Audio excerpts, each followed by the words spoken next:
seen and heard oftentimes where some people will take the prescription medications for depression or bipolar, and it was then in that medication, or maybe it isn't in the medication, but something then taking the medication altered their chemistry.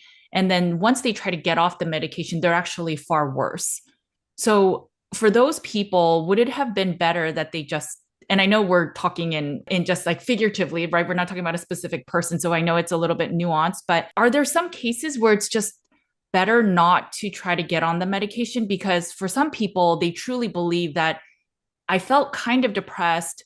I was told to get on this medication. I was willing to do it because I felt sort of depressed. And now that I've taken it, my life is completely adversely changed. And now I feel worse than ever. And now I can't get off it, but I'm not any better. It's a very common scenario for people to take psychiatric medications in hopes of feeling better. And in some cases, they will feel a little bit better, but the price they pay long term is a lot of metabolic dysfunction, weight gain, high glucose and insulin levels, type 2 diabetes, obesity, and a lot of dulling of their natural emotions, creativity, and sedation, feeling drowsy, all kinds of quality of life issues and physical health side effects. That's many of them are paying a really big price for whatever relief they are getting from those psychiatric medicines. We know from the studies and years of clinical practice that these medicines, while in some cases they can be very important and useful tools in some situations, I still use medication in my practice. I use less and less of it all the time. But we know that they do fail most people. They do not bring enough meaningful relief to enough people. And their effectiveness rates are well below 50% for most psychiatric Oh, conditions. wow. And so, and with lots and lots of side effects, very, very common. So we do need new strategies. So now what is going on when someone says, well, this psychiatric medicine is actually making my mental health worse? You can absolutely see that. I've seen it more times than I can count. Psychiatric medications can have side effects that can worsen depression, they can worsen anxiety, they can worsen sleep patterns, they can worsen, they can really just have just about any kind of mental health side effect you can imagine, depending on the person and the medicine. And then they say, okay, well, I'd like to come off this medicine. And they try to come off the medicine, and lo and behold, things get even worse. And so they go back on the medicine or they raise the dose back up again because they feel like they can't get off of it. Right. They feel like they are stuck because when they try to reduce the medicine, they feel worse. 9 times out of 10, that is a withdrawal issue, Mm. not an issue of needing the medicine to be well. And the problem is, this is a very common, widespread problem in psychiatric practice, is that most psychiatrists, well, all psychiatrists, none of us were trained in deprescribing. None of us were trained in how to safely taper off psychiatric medications.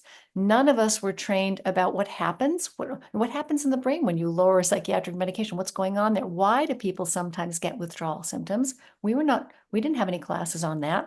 We were Wow. taught how to prescribe medicines. We were taught how to add medicines together. We were taught how to adjust doses of medicines. We were taught about side effects of medicines. We were taught what lab tests to order when you're prescribing medicines.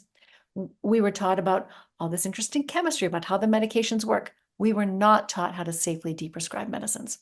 So what's true about this is that psychiatric deprescribing is a very complex art and requires a lot of experience and a lot of knowledge and a lot of patience, a lot of skill. But it is possible. In 25 years of prescribing medicine, I have never not been able to get somebody off of a psychiatric medication. It's just that you have to know how to do it. And you must Right. be extremely patient. It must be personalized. Everyone's different. And you have to go very, very slowly in some cases. It can take months to years in some cases to come off certain medications.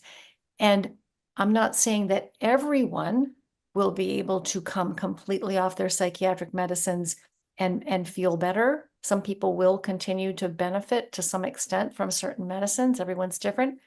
But most people will be able to safely and comfortably taper off their medicines if they have good clinical guidance to see how they feel without them.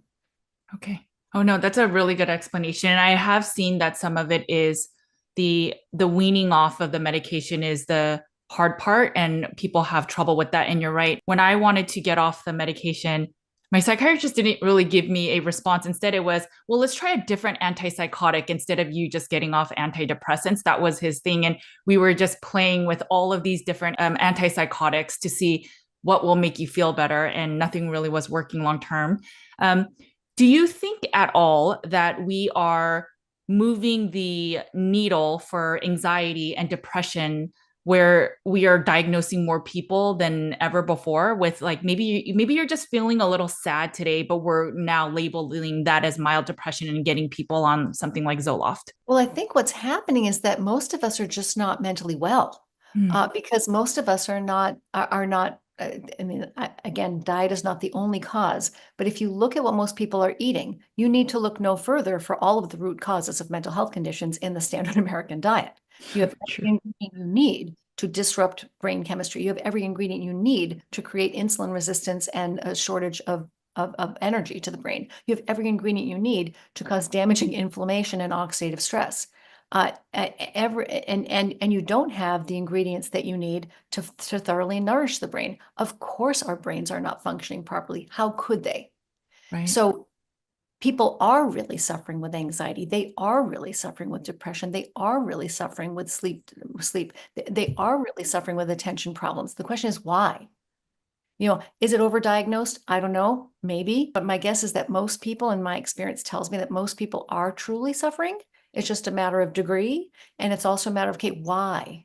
And why should medicines be our first instinct? Shouldn't Right. our first instinct be a food first, lifestyle first, natural? Let's see if we can optimize brain health in all of these ways, simple, not easy, but all of these use these simple principles to shore up brain health before we start to think about medicines.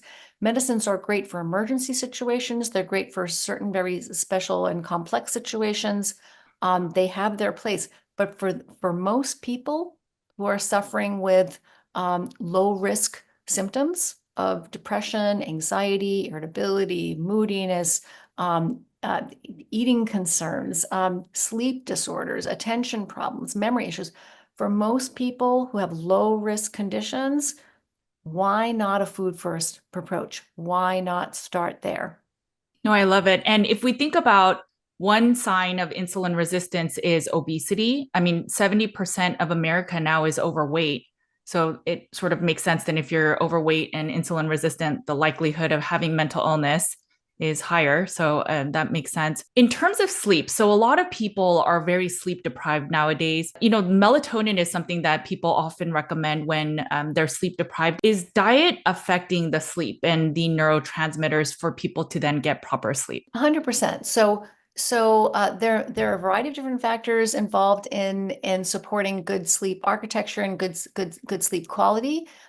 So this includes circadian rhythm factors, making sure you're getting sunlight every day, making sure you're prioritizing sleep time, making sure the environment in your room, all these sleep hygiene things that we always hear about, relaxing, not spending time on screens at night, not eating too close to bedtime, making sure your room is cool and comfortable. All of those things are very important. But what if you're already doing all of those things, and you're still not able to sleep? Because this is what I heard in my practice for years is my patients will say, I'm already doing all of Yes. those things. And that's when they would come to me and say, I need a sleep medication, right? And I would, of course, prescribe it for them. Now, what I think about is the profound influence of food choices and especially the metabolic influence, the nutritional metabolic influence of the diet on brain chemistry, which can disrupt sleep. So, what are the things that disrupt sleep? Caffeine disrupts sleep, alcohol disrupts sleep, blood sugar and insulin roller coaster affects sleep, cortisol levels affect sleep, so stress, and your food choices are are are are playing a direct role how much melatonin your brain actually makes. So this is just one example. So there's a chemical pathway in the brain, which is I go through in the book in more detail, but there's a chemical pathway in the brain called the kynurenine pathway that is responsible for regulating the activity of a variety of different neurotransmitters in the brain, and one of them is melatonin. And so if you have too much on oxidative stress or inflammation, which you can things that cause oxidative stress and inflammation are things like refined carbohydrates and vegetable oils, but also smoking and alcohol and pollution, exposure to environmental toxins. All it takes is some oxidation, inflammation, stress, a little bit more than you should have to trigger this phenomenon called the tryptophan steal, where tryptophan, which is an essential amino acid that's used that we need to build that comes from dietary protein, is used to build a lot of different neurotransmitters, including melatonin. And if you are under the influence of inflammation or oxidative stress, you get this tryptophan steal, where less tryptophan is used to build melatonin and serotonin molecules, and more of it goes down this kynurenine pathway to produce tremendous quantities of glutamate. And glutamate is the brain's gas pedal. It will throw the brain into overdrive and can be not just physically damaging to the brain's architecture, but also very destabilizing for mood and attention. People can become anxious or irritable, moody. You can even see hypomania and insomnia because the brain is overstimulated by too much glutamate. So this is just one example of how not having the right information about food can profoundly destabilize brain chemistry, to the point that the only thing that people think is going to help is either having alcohol before they go to sleep to try to relax themselves, or taking a melatonin supplement, or taking a sleep medication.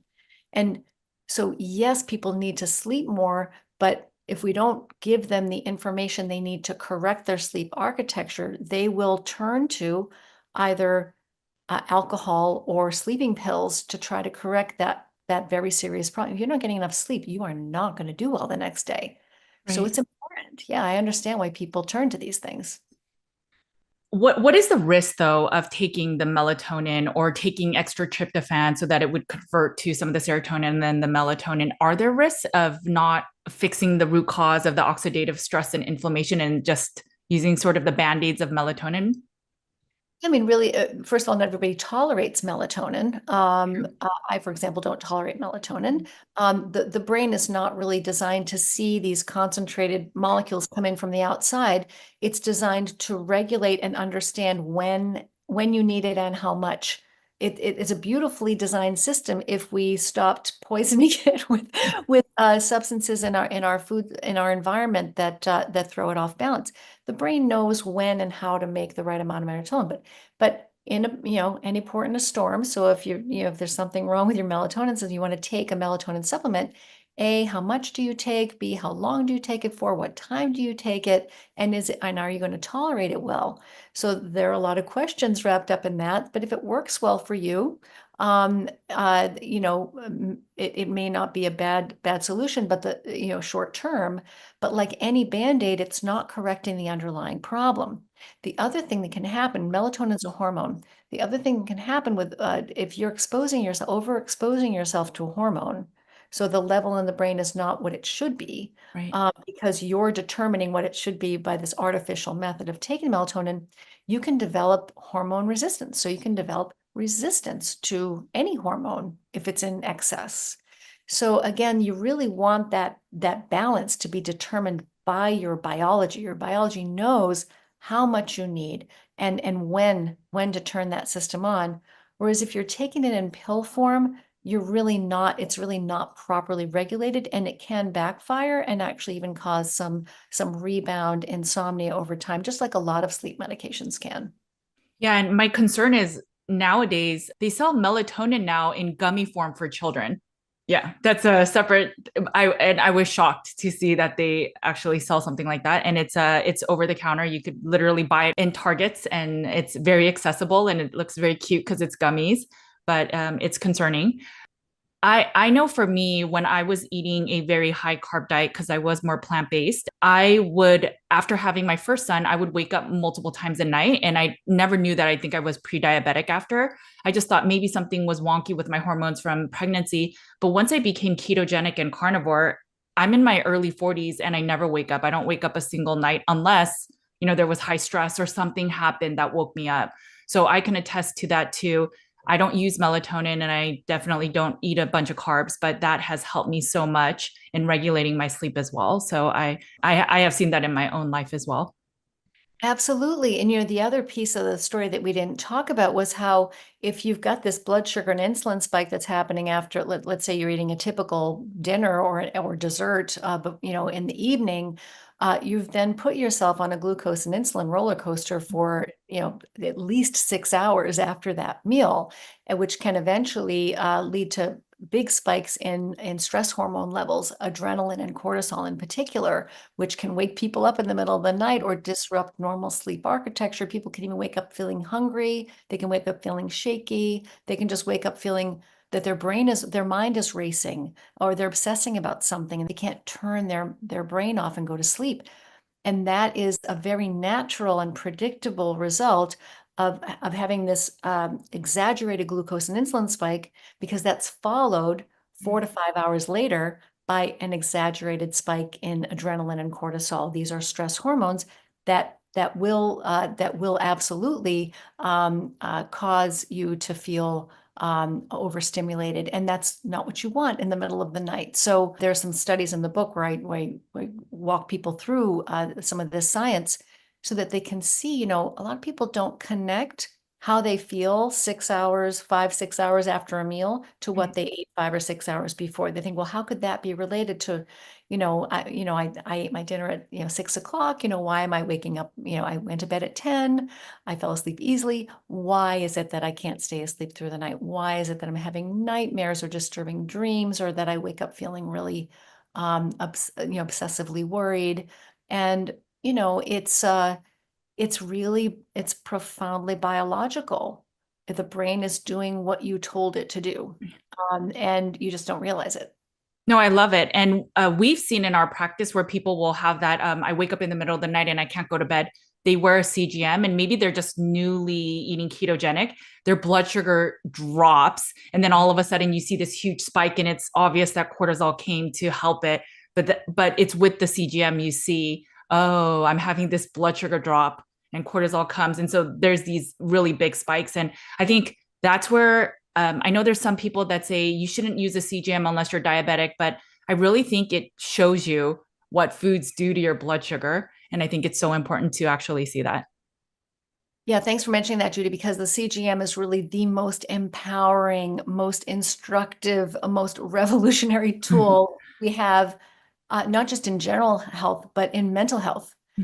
I have yet to have a patient use a CGM and not change their diet, because Agreed. they can see, even if they don't share the results with me, if they don't want, they can see for themselves what's going on. And it's just, you can't argue with it. And most people are really, really curious about these patterns, and they get really excited about trying to change them. Right. And I love it. It's so much fun to work this way because, I can talk science till I'm blue in the face, but nothing's going to convince somebody like, oh, I had that piece of keto-friendly bread, which Right. is only to have 3 net carbs in it, and my blood sugar went up to 160 milligrams per deciliter. It's you can't argue with your own body's chemistry. You can see it for yourself, what's happening, and then you get to decide for yourself, whether that piece of bread was really worth it to you. And Right. everybody can make a different decision, but I've yet to see a patient not change their diet when they use a CGM. Agreed. Same with our practice. We've seen it's such a motivating tool because you know how your day looks eating mostly meat and fatty meats. And then if you go and add some fruit or add certain carbs or, the keto, the processed carbs, and then you'll see it go up. And no one needs to explain that because you'll see it. And that's where I think it's so motivating. So I think it is incorrect to say that somebody that is not diabetic should never put it on. I actually put it on my oldest child because he has a tendency to like carbs. So I said, let's just have, and his blood sugar, because he's young, it's stable, but you see little spikes even within the normal ranges when he eats certain foods that are less ideal. And it's such a, and now he forever remembers that data set from that short 2 weeks he tried it. So I think it's such a powerful tool. Isn't that something? I mean, any tool can be abused or misused, Yes. but this tool, I mean, this tool is 90% benefit, maybe even 95% chance of benefiting. I mean, there's always going to be a subset of people who misuse or abuse a tool or a strategy. Any diet can be abused. Yes. Any test can be abused. But that's human nature, right? Most people are going to benefit tremendously by even a single 2-week glucose sensor, if you can afford one. I mean, they're becoming more affordable and they're becoming more accessible. This is, if I can only recommend one thing for people to open their minds and get them curious Yeah. and get them hopeful about their metabolic future and their mental health future, their intellectual future, their mental health. It's a CGM. And so I highly, highly recommend.